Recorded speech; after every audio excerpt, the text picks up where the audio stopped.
There are moments in sports that stop being about sports. What happened at Chase Field on Wednesday night crossed that line before the seventh inning was over. Before the suspensions were announced. Before the audio recording surfaced and rewrote every assumption that anyone had made about what had actually occurred on that field. Before the opposing manager sat in front of a microphone and said words that no manager in recent baseball memory has said publicly about a player on another team. Before all of that, in the raw, immediate, still unprocessed moment when the replays were circulating and the stadium was still buzzing with the specific electricity of something witnessed that cannot be unwitnessed, the reaction was not analytical. It was visceral. 56,000 people in that building. Millions more watching on screens across the country, across Japan, across every corner of the world where Shohei Ohtani has accumulated the kind of following that transcends the sport he plays. All of them watching the same footage. All of them arriving at the same conclusion before anyone in a position of authority had said a single official word. What the Diamondbacks second baseman and catcher did to Shohei Ohtani on Wednesday night was not baseball. It was something else. Something that the rulebook has language for but that the language of the rulebook cannot fully contain. Something that required a response, from the league, from the Players Association, from the Diamondbacks organization, from the manager who had either sanctioned what happened or failed to prevent it, and whose culpability in either case amounted to the same thing. A response came. Faster than anyone expected. More severe than most predicted. And the audio recording that arrived before the official announcements made the severity feel, if anything, insufficient. The game itself had been tense from the first inning. Arizona had come into the series with something to prove, a team that has spent the better part of 2 months watching the Dodgers pull away in the division standings, accumulating the particular frustration of a competitive roster that cannot close the gap between itself and the team ahead of it regardless of how well it plays. That frustration had been visible in the first 2 games of the series. In the way their pitchers worked Ohtani differently than the scouting report suggested they would. In the way their position players carried themselves in the dugout between innings, the heightened alertness of people preparing for something rather than simply playing a game. In retrospect, the preparation was for exactly what happened. Ohtani had reached base 3 times through the first 6 innings.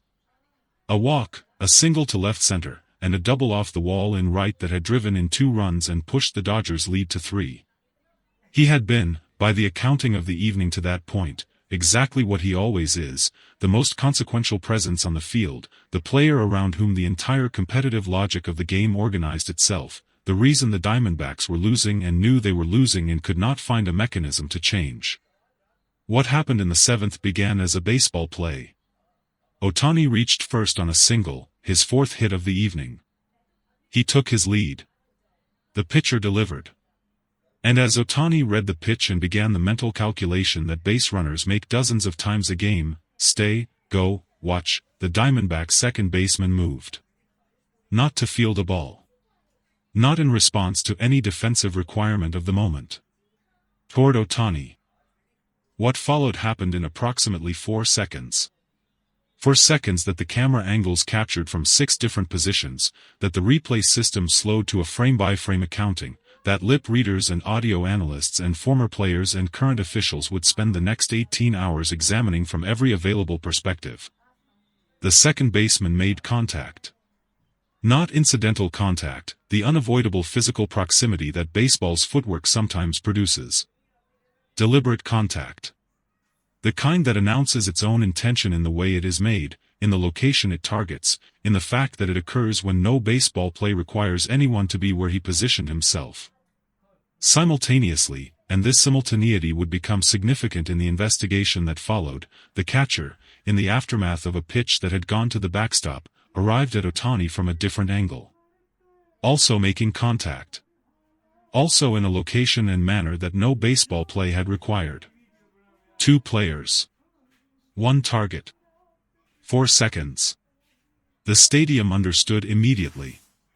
The audio recording surfaced at 11:47 p.m.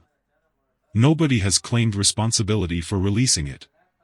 Nobody has explained precisely how a recording made in what should have been a private space, the Diamondbacks dugout, during the middle innings of the game, found its way onto a platform where it was heard by 3 million people within 2 hours of its posting. What matters is what it contained. The recording was 43 seconds long. The audio quality was imperfect, the ambient noise of a baseball stadium in the middle innings, the overlapping voices of a dugout, the particular acoustic complexity of a space not designed for recording. But the voices at its center were clear enough. Clear enough for the league's investigators to verify their authenticity. Clear enough for the Players Association to decline to contest the verification. Clear enough for the Diamondbacks' own legal team, presented with the recording in the investigation that followed, to offer no substantive challenge to its contents. What those voices said, what was planned, in what language, with what specific references to Ohtani and what was about to happen to him, cannot be reproduced here in full. The league's official summary of the recording's contents, released alongside the suspension announcements, used the phrase premeditated coordinated action and let the legal weight of those 3 words carry the meaning that more descriptive language would have made more vivid but no more damning. Premeditated. Coordinated. Action.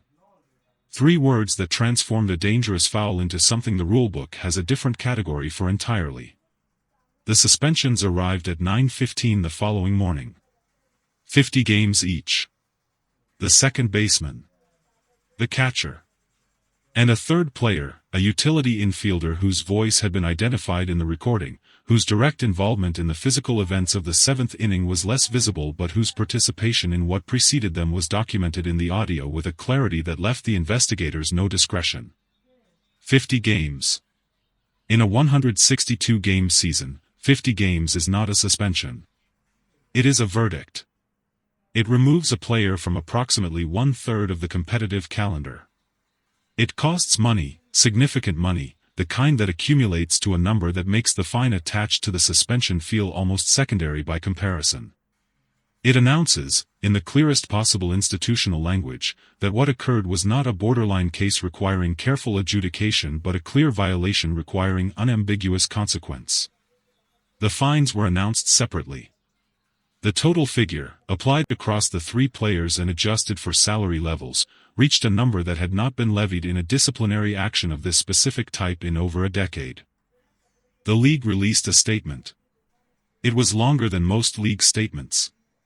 It contained specific language about the protection of players, about the investigation process, about the audio evidence and its implications, about the standards of conduct that the sport expects from every person who participates in it at the professional level. It contained one sentence that traveled further than all the others. The behavior documented in this investigation represents a premeditated effort to physically harm a specific player, and the consequences reflect the league's absolute commitment to ensuring that no player, regardless of their prominence or the competitive pressures of the situation, is subjected to deliberate harm. No player, regardless of their prominence. The prominence that sentence was referring to, without naming it, was understood by everyone who read it. The Diamondbacks manager requested the press conference himself. He did not wait to be summoned. He did not issue a written statement through the organization's communications office and declined to appear in person. He walked into the interview room, alone, without a PR representative positioned at his elbow, and sat down in front of the microphones with the look of a man who had not slept and was not trying to appear as though he had. He spoke for 2 minutes before taking questions. What he said in those 2 minutes departed so significantly from the standard language of organizational crisis management that several reporters in the room stopped writing and simply listened. He did not deploy the word unfortunate. He did not describe the events as a situation or an incident or a matter that the league had appropriately addressed. He did not express confidence in his players or support for the appeals process or any of the dozen formulaic responses that the architecture of professional sports crisis communication makes available for exactly these occasions. He said, "I knew something was wrong in that dugout. I did not act on what I knew. That is on me." He said, "What those players did to Shohei Ohtani is indefensible. I will not attempt to defend it." And then he said the thing that stopped the room. "I cannot face Shohei," he said. His voice was even, controlled in the way of someone who has already moved through the worst of what he felt and arrived at something harder and more durable on the other side. "I don't mean that I am avoiding him. I mean that I don't have the standing to look at him and say anything that would be adequate to what happened. I managed that dugout. The dugout produced what it produced. There is no version of an apology that accounts for that fully. But I am offering it anyway, because it is the only thing I have that belongs entirely to me and not to the lawyers or the league or the organization. He paused. I am sorry. To Shohei specifically. And to anyone who watched what happened and felt what most people seem to have felt watching it. The room was silent for a moment. Then 17 hands went up simultaneously. Ohtani was asked about the suspensions at his media availability.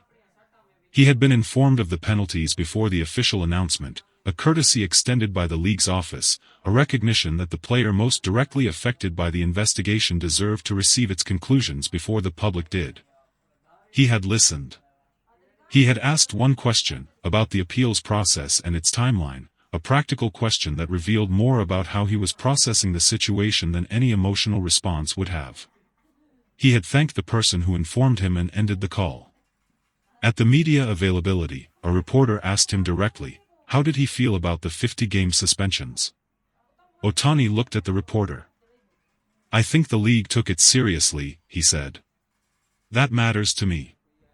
Not because of what happened to me specifically, I am fine, I was not seriously injured, I want people to understand that. But because of what it says to everyone else. Every player who has ever been in a situation where something happened on the field that felt like it went beyond the game.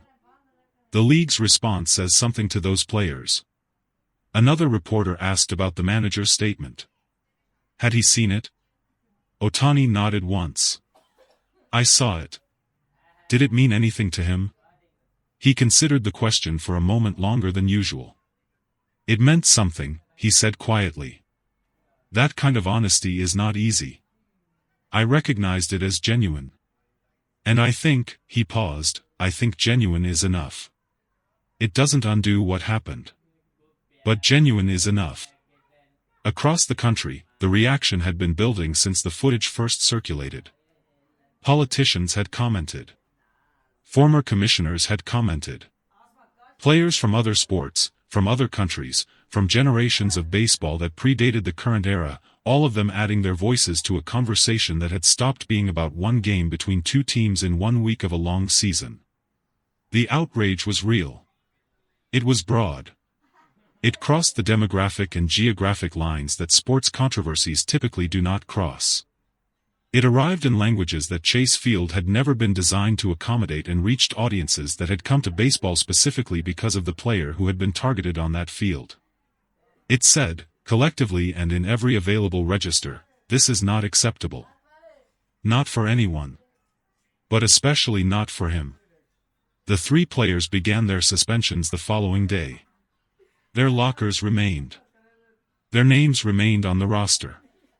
The organizational machinery of a baseball team continued to function around their absence in the specific, adaptive way that organizations absorb the consequences of their members' choices. But the audio was still out there. 43 seconds of premeditation that no suspension could fully address and no apology could fully undo. And Ohtani, who had been fine, who had not been seriously injured, who wanted people to understand that, took the field the following afternoon and did what he always does. He played baseball. Against a diminished lineup, in a stadium that was quieter than it had been 2 days earlier, with the particular focused intensity of a man who has decided that the only answer worth giving to everything that has just happened is the one he gives every time he steps between the lines. He went 3 for 4. He drove in 2 runs. He threw a pitch in the 6th inning that the opposing hitter, a player who had not been involved in any of what preceded this game, who was simply trying to do his job in complicated circumstances, swung through so completely that the catcher had already returned the ball to the mound before the hitter had fully lowered his bat. The crowd, smaller than usual but present, responded to that pitch with something that was less noise and more release. The sound of a nation that had been outraged, and was now,